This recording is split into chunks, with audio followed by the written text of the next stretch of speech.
relationships. We have them at home. We have them in the workplace. We have them in our friend circles. We have relationships everywhere.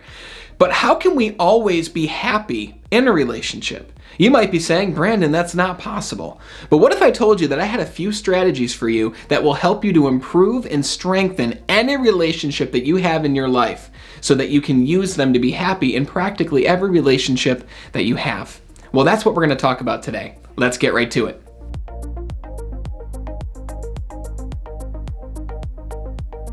I've been married to my wife Bree now for coming on 3 years, and we've been together for almost 10 years. This November, we'll have been together as a couple for 10 years. So I know a thing or two when it comes to having a healthy and happy relationship, even through the hard times. But the tips and strategies I'm going to give you in this video, they don't just apply to a marriage. They don't just apply to an intimate relationship. The strategies I'm going to give you, and they're really more so principles, will help you with your friendships. They'll help you with your colleague relationships. They'll help you with even your neighbor when you see them outside a few times a week, right? These are going to help you in every area of your life when it comes to your relationships. And what I found with all the relationships in my life is the quality of your relationship comes down to the quality of your communication.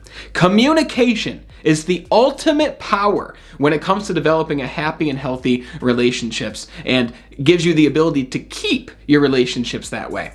Now, when I say communication, you're probably thinking, okay, like what's he talking about? Like public speaking? Is he talking about the words that you use, the body language? Well, it has to do with all of those things, but understand communication is not just words. Communication is the way that you use your face. Communication is the way that you use your body language. It's the way that you use your tonality. Can you imagine if I came on camera with you right now and I said, welcome.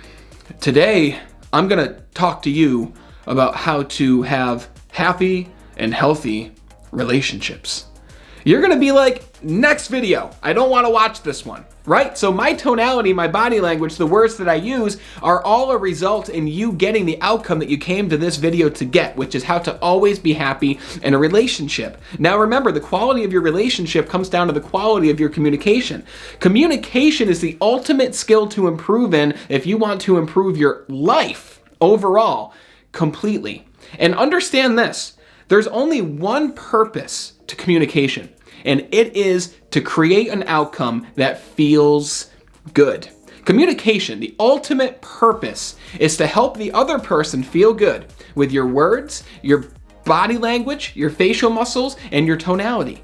Okay? And in turn, that will make you feel good. Whether you're having a simple conversation, whether you're persuading somebody, whether you're influencing somebody to do something that's good for them and good for you, right? Communication, the whole purpose is to help that person and you to feel good. Even during a fight, even during tough times, even during turbulence, communication can give you the path out of that situation. And there's only 3 reasons that we communicate. We communicate, number 1, to enhance and improve a positive feeling. So if something good happens in your life, you want to go tell somebody about it. That's reason number 1. You talk about something good that happened so that you continue to feel good and the other person feels good as a result. The second reason we communicate is to get out of a negative feeling, right? Something bad happened to us. We're sad. We're sick. We want to talk to other people about it. This is why support groups exist, right? Go and share your story. Tell others what your struggles are, because your struggles and how you overcome them mainly will help everybody else in the room. And the third reason that we communicate is to create a new result, such as a sale, such as influencing somebody that you're close to, a spouse, husband, whatever, to go to a specific restaurant that you want to go to. You communicate in order to develop a new result, a new outcome. Think of a team meeting or a training or a seminar or a large group event or a convention. You're communicating in order to develop a new result. And all 3 of these kinds of communications are happening at all times. So the number 1 question, whenever you're trying to become more happy in a relationship, whenever you're trying to strengthen a relationship or build a new one, ask yourself the question, is my communication right now making the other person feel good, or is it simply helping me to feel good? Because let me tell you something, relationships come down to extreme ownership. If you're willing to take ownership and responsibility as a leader, we're all leaders in some areas of our life, right? If you're willing to take ownership, to say to yourself, every kind of communication and conversation, I'm going to try to help that other person feel even better than when they leave my presence. If you do that each time, it's only a matter of time before you build strong, fulfilling, and happy relationships that will live on as long as you live on, and probably even longer after that. Now hold on just a minute. I just noticed that you weren't subscribed to the channel. So go down here, hit that red subscribe button, and then next to it, hit that bell. When you hit the bell, you're turning on notifications so you see all the new videos that we release on this channel every single week. Now let's get back to it. Another very important principle that I've learned over the years when it comes to communication is the meaning of any communication is always the response that you get. So as an example, if you go up to somebody, no matter who it is in your life, and you say something to them, and you get the response that you didn't want, the response that wasn't your desired outcome, it's not that something is wrong with that person. It's that we didn't properly communicate to that individual what it was that we meant to communicate. The meaning that we had meant something completely different to them. So if you say something to somebody, and maybe it starts a fight, right? You now have the option to continue the fight and feed the fire because you want to win, right? Would you rather be right or would you rather be loved? Sometimes it's not so easy, right? Easier said than done. But if you say something to somebody and it's not the result or the response that you wanted, analyze yourself. Ask yourself, what about what I just said caused me to get this response? Because there's three parts to all communication. Okay, there's your body language, which is most of communication. It's the way that you use your body, the way that you use your arms, the way that you use your face, your smile, your eyes, everything when you're communicating to somebody. If I started this video and I said to you, welcome, today we're going to talk about how to develop happy relationships all of the time. So strap in your seatbelt, grab your notebook, and get ready to go. You'd be like, get me out of here. You'd click the next button and you would exit this video immediately, right? But instead, I came on here with a smile. I came on here moving my arms. I came on here with the intention of transmitting this information to you through this camera, through whatever screen you're watching this, because I know that it can make a difference for you. And my ability to stay in peak state, stay in a state of enthusiasm, a state of happiness, is paramount to you getting the information and the strategies and the knowledge that you need. I have to keep you entertained, otherwise you're going to leave this. And if you leave this, I can't get you the information that's going to help you. So when you give somebody a message or any kind of communication and you didn't get the response that you wanted, ask yourself, what were you doing with your face muscles? Should you have smiled instead? Should you have sounded more bubbly? Were you monotone when you should have been happy sounding, right? The response that you get is the meaning of any communication. And then think about the words that you used when you talked to this other person. You know, the words that you use only matter 7% of the time. The other 93% of communication comes down to your body language and your tonality. The way that you say something makes a lot more of a difference than what you said at all. This is why comedians can attack people from stage and make fun of people, but still have it be funny. It's like when I have group events or seminars that I host and I make a joke and one person laughs, right? Which is pretty common. You got to test your jokes, right? I have to ask myself, why did only one person laugh out of the 20 people that are in here? Right? I could blame the other 19 people and say, oh, they should have laughed. They must not have understood the joke. Or I could say, hey, maybe it was the delivery of my joke that didn't ring true for those other 19 people. Maybe next time I'll adjust the way that I move when I tell the joke. Maybe next time I'll pause in a different area so that when I tell the joke, maybe 8 people will laugh and I'll continue to get better.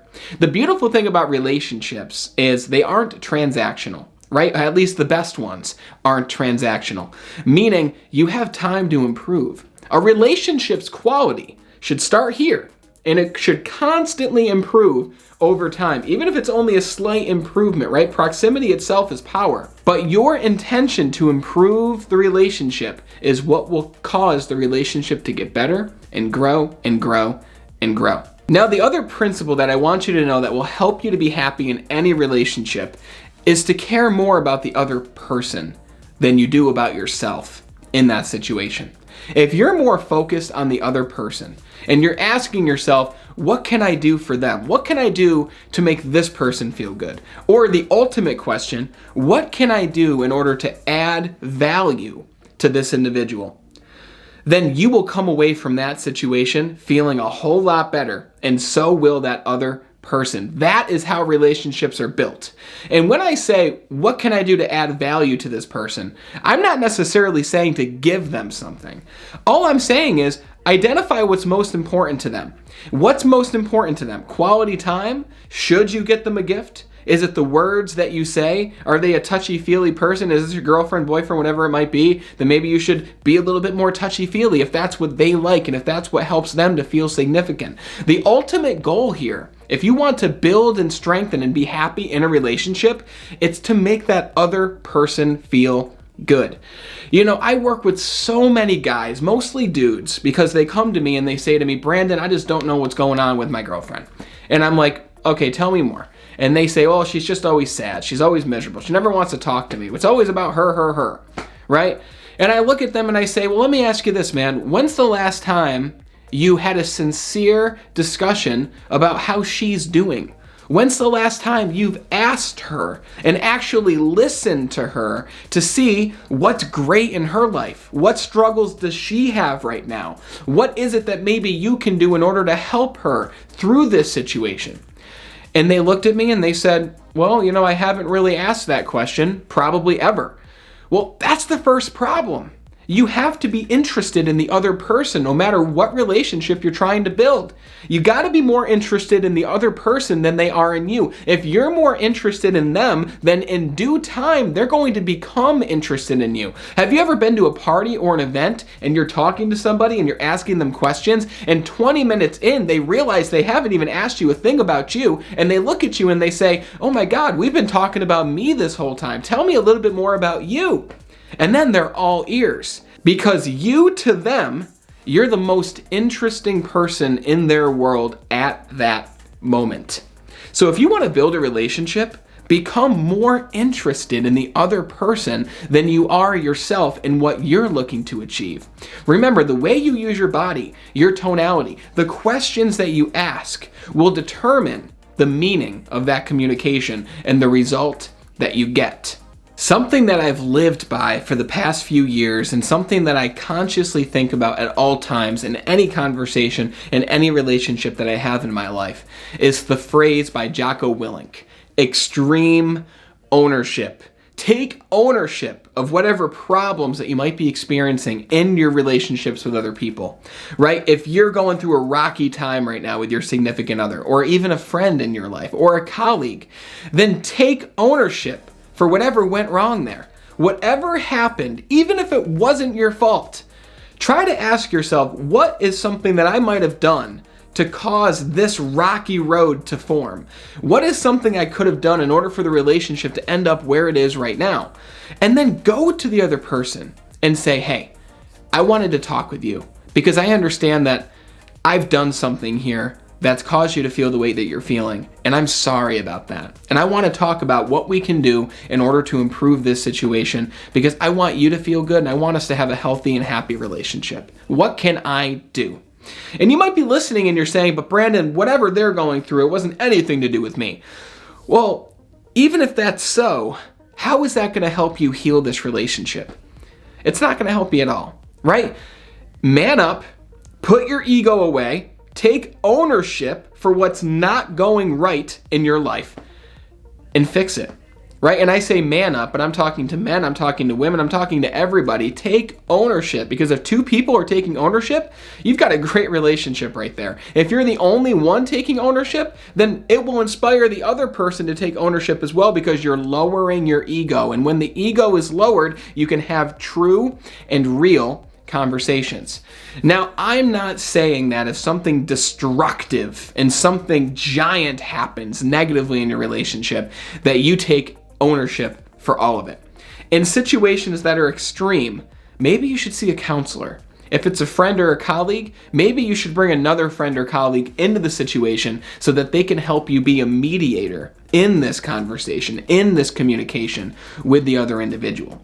And you know what? If things still aren't working out after somebody else enters the picture, a counselor, a friend, whatever it might be, then maybe you should cut ties with the other individual, right? Not everybody is going to be good to be in your life. Not everyone's going to be fit to be in a relationship with you. And if that's the case, the good news is there's like 7 billion people on the earth. You can find somebody else. You can find new friends, new people to spend your time with, because the quality of your life comes down to the quality of your relationships. Use these tips, and I can guarantee you that you will find a way to be happy in practically all relationships that you enter into and continue to strengthen throughout your entire life. Now, in my book, Be Extraordinary, Your Guide to Self-Mastery, I have a chapter all about relationship mastery. I believe it's chapter 4. And I want to give you a free copy of this book. I'll give you a digital version. Click the first link in the description below, enter your name, enter your email, and I'll send you over a free digital version of Be Extraordinary so that you can take your relationships to the next level. And I hope it serves you well.